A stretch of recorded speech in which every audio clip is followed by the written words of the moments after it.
This is the Nightwolf howling at you, and today we're going to be taking a look at the Turtles of Grayskull Man-at-Arms, Weapons Master in a Half-Shell action figure from the Turtles and MOTU crossover. And I just noticed that Nickelodeon has put their name on top of the logo for Teenage Mutant Ninja Turtles, and I feel slightly offended at that. Anyway, we turn the package around and we see Man-at-Arms fighting the ogre-looking version of Krang for this line. Currently not available to purchase. And kind of annoying, to be perfectly honest, since it's one of those deluxe figures that I think it's supposed to end up at Walmart. And of course, as everybody knows, collector figures at Walmart are hard to find when they first come out, especially. Then you might find them on clearance 2 years later when they finally become widely available. With He-Man missing, Man-at-Arms knows all of Eternia is vulnerable to Skeletor's nefarious schemes. Fortunately, he meets our 4 heroic brothers, the Teenage Mutant Ninja Turtles. Together, they can save the universe. And looks like he's also got the shell that can plug into the back of his armor that is used as a shield. With his cross-cell, we have Leonardo, heroic Ninja Turtles leader, He-Man, most powerful mutant in the universe, Donatello, heroic turtle at arms, and obviously Man-at-Arms, who's right there in front of us. So let's go ahead and open this sucker up. Carefully, I hope.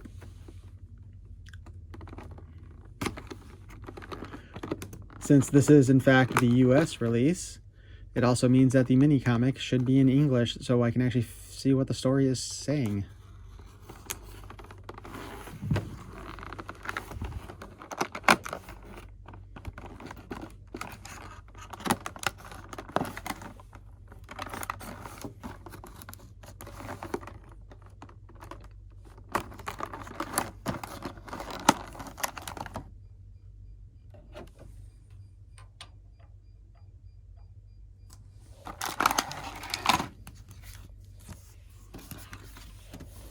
The artwork on the front looks really nice with the little blast on the front. Once you cut it off nicely like that.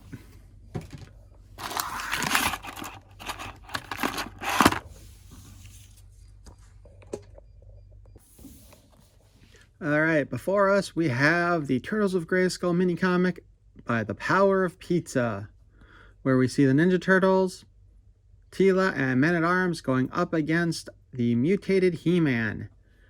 And I still want this Teela figure. It's weird because they've announced the figures from the 4th wave, but I don't think I saw the list for the 3rd wave, and I'm hoping Teela is part of that wave. I will buy 2 of them. So, in this case, we now have a better idea of what's going on in the story. Probably wasn't that far off.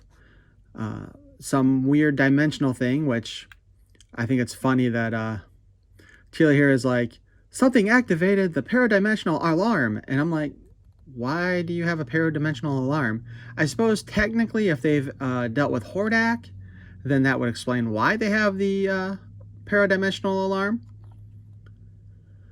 But it tells them that there is some kind of intrusion in the swamp of Gangong, which I don't think I've ever heard of that place in any of the MOTU stuff that I've watched.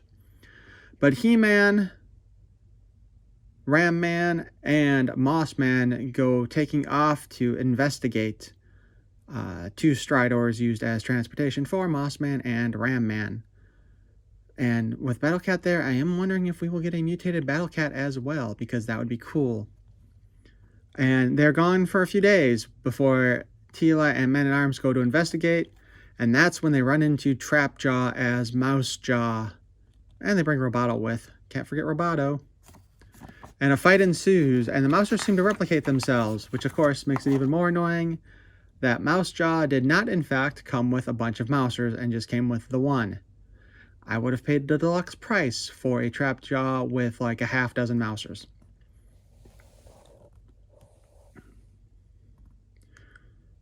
And as they keep fighting, suddenly a nunchuck breaks one of the Mousers, and they're wondering what these things are, and you hear Michelangelo go, "They're mousers, dude!" And Teenage Mutant Ninja Turtles at your service, cowabunga! And, comments about not being on Earth anymore, and Mikey, get back here, and just smashing stuff, and Trapjaw drooling like a maniac as he fights. Teela knocks Trapjaw down, and boom, we have the introductions of the Ninja Turtles who talk about pizza. Our heroes introduce themselves to the Ninja Turtles, or I guess our heroes introduce each other to each other.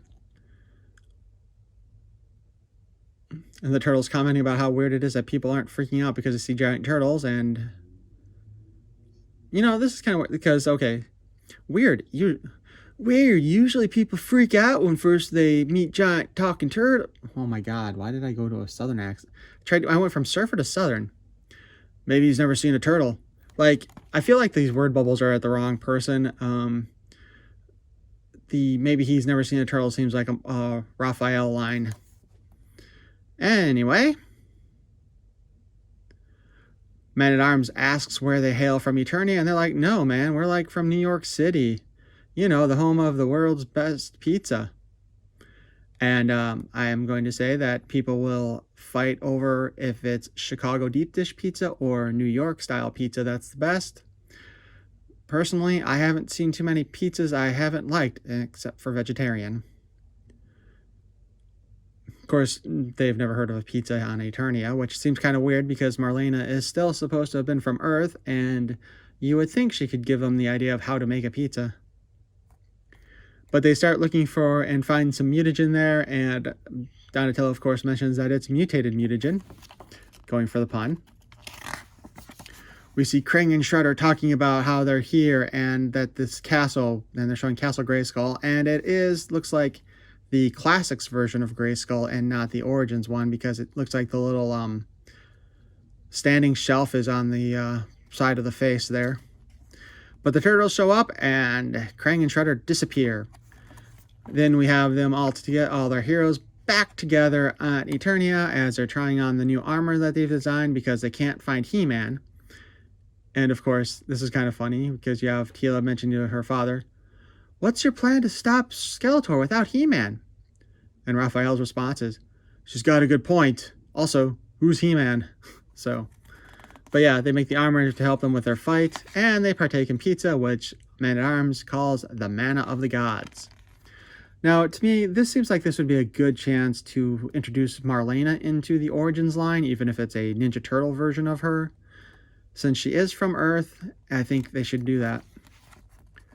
And we go back and we see the mutated version of Krang's armor, because they used Skeletor's arcane magic and the Dimension X mutagen to create their ultimate perfected mutagen. Shredder's in the back wearing some fancy armor as well. I don't think he was mutated.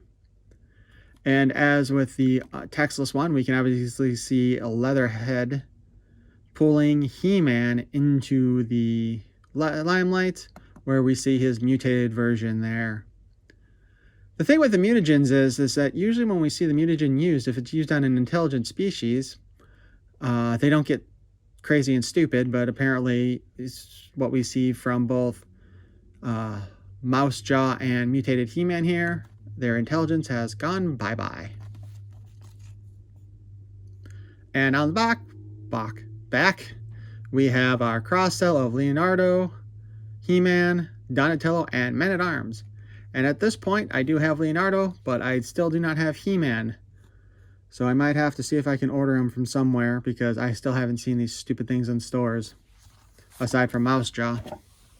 And the pre-order at Target for Slackor has already come and gone.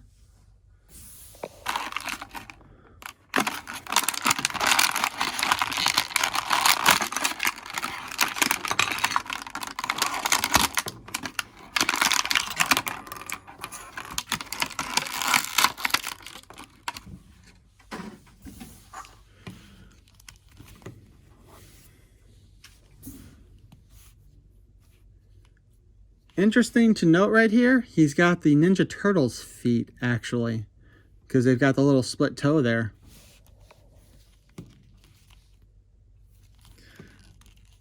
All right, so we've got this little bit of arm armor that I don't know why they didn't have it on the figure in the package, other than, you know, probably a pain in the butt to deal with. Let's go ahead and take a quick look here. We have his mace weapon, not quite identical to Donatello's. The top is a bit different, as I recall, and the stick is a little bit shorter. But otherwise, it's still feels like the same cheap plastic, and like it's going to break at any moment. Oops. He's got his shell shield. Gotta try saying that 5 times fast. It has definitely the more inorganic look of actually being a metal construct. We have little bolts in there. There's a little bit of a paint issue here, which we can rub off. Aside, and another one. I'll do that later. Otherwise, not too bad. It's got the 2 holes in the back that allows it to be attached to the back of his thing, where he's also got this pocket in his furry hood or whatever. Collar? Furry collar? To be perfectly honest, this just doesn't make sense, but, you know, whatever. So we can fit that on there. So he's got a turtle shell now. Turtle. Articulation-wise, when he is fully equipped with his add-ons, the head can do a 360, kind of. It does get stuck.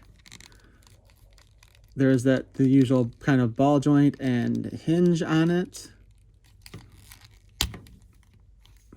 as you can see there. But yeah, the armor and the helmet both kind of cause hindrance on the spin, but you can still wiggle them around up and down.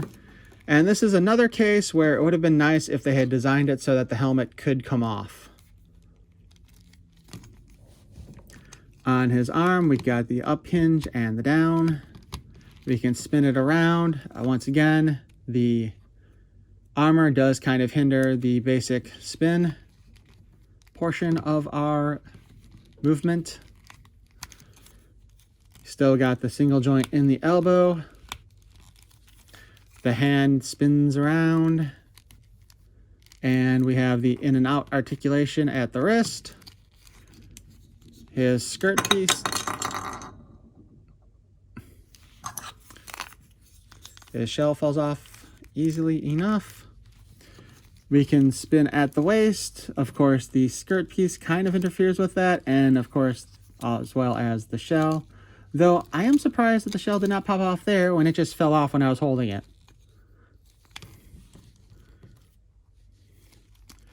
We have his ability to kick up, like yay far, and back yay far. He did not get the same kind of cut in the plastic that Donatello got when I did that. The knee, ooh. The knee is a very stiff joint, and I don't want to break it, but it does have about a less than 90-degree spin to it, or tilt to it. And of course, since it is a peg, you can spin it around. Our lovely boot cut. We've got a hinge up and hinge down at the ankle, and can spin around. Freaking shell. Like our other versions of Man-at-Arms, he does have the shin and knee armor, as well as the turtleshell looking shoulder piece, and again a gauntlet on the front.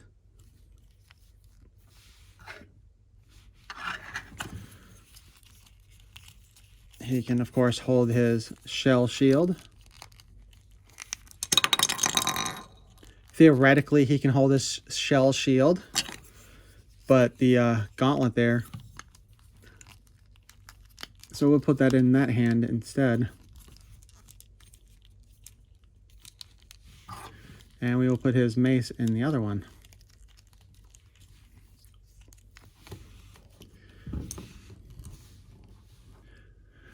There's kind of this point where when I sit there and I look at some of these figures, and I do kind of wonder about the practicality of them as an actual toy to play with. And with everything that's on this dude and the way it's set up, it just kind of feels to me like this is not a practical playing toy. He's just got too much stuff. The mace feels like it's going to break at any second.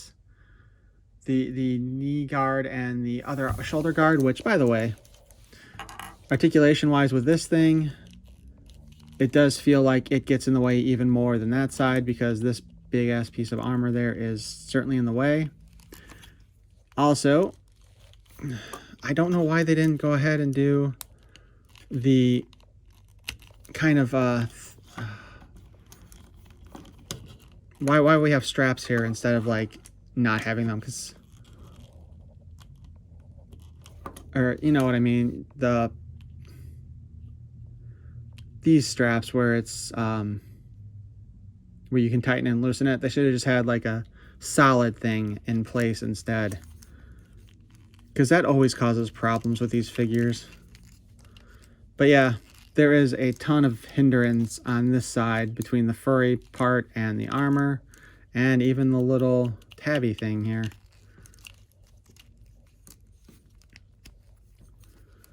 Ugh. And even the leg piece. So, his coloring also, it's kind of funny because the way they have him colored on the back of the package, he looks like he's in his more traditional green, where the figure itself is more of a blue-green color. Comparison-wise to his original version, he is definitely a lot bulkier. I would honestly have preferred a smaller mace than this gigantic thing. I'm not sure why they're doing these huge weapons, but they are. Once again, like, Man-at-Arms equipment on the Origins figure is a pain in the butt enough thing to deal with when it comes to, you know, moving the armor around, because this thing always likes to fall off. Same problem with this, only I feel like it's at a higher scale. And it's just, everything looks so bulky. The head sculpt itself looks pretty good for the head. The armor is highly detailed, or the helmet is highly detailed, though you can still kind of see similarities in the design, just kind of advancing it a little bit more from what it was to having that more samurai look. But just with how wide it is, it just looks ridiculous. It looks like the Juggernaut from the X-Men is what this helmet kind of resembles to me. He's also got a thinner mustache, and I really like, actually, that his eyes do have the detail in them. You know, where before in Origins, he's just got the little beady eyes, but now you can actually see he's got blue eyes. But he still has the same straight-looking eyebrows. Like I said, I think this would have been great if they had designed this so that the helmet could come off and have a hair piece underneath there, but they didn't do that.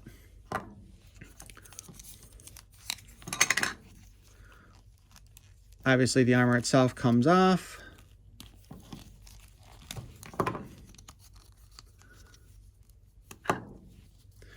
So here's a better look. 2 different plastics used for this, which is good because this would have been horrible if it was painted, I'm sure. But it's actually more of a the armor itself feels like a more simplified version of this. Like, it always looks like Origins Man-at-Arms has this set up to be like an air supply in case he needs it. I'm not sure how that would function exactly, but still, you know. This one does not have that feature.